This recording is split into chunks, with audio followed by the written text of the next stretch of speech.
আমাদের জসিম ভাইয়ের কাছে। তো আসলে সে যে ন্যাড়া হয়েছে, আসলে তার আসল রহস্যটা কি এটা জানার জন্য।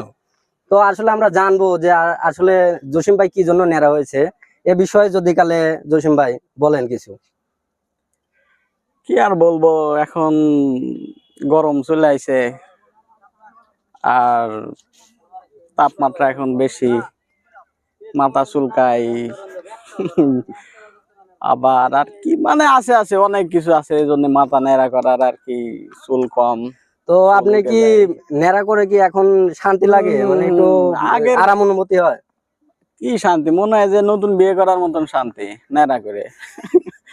আচ্ছা, এ বিষয়ে যদি কালে দর্শকদের কিছু বলেন যে আসলে ন্যাড়া হলে পরে কি কি সুবিধা আছে আর অসুবিধা কি আছে, এ বিষয়ে যদি কালে একটু বলেন। সুবিধা ন্যাড়া করি, আপনি যেগুলা মেয়ে আছে মেয়েদের সামনে যাবেন, তারা দেখবেন, নিজে তো দেখবো দেখবো, মানুষে ডেকে দেখায় দেখায় আবার হাসে।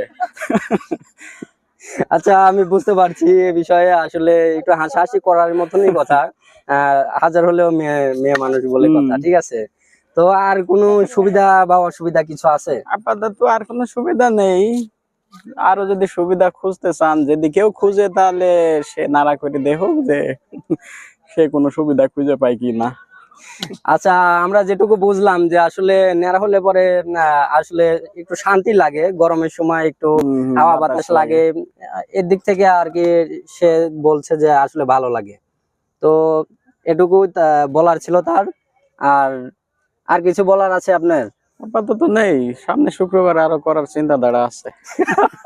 আচ্ছা, আরো নাকি তার চুল গজাইলে পরে আবার ন্যাড়া হওয়ার চিন্তা ভাবনা আছে। তো আমাদের বাকিটা দর্শকই কমেন্টে বলবে। তো আজকের মতো ভিডিও এটুকুই। আল্লাহ হাফেজ।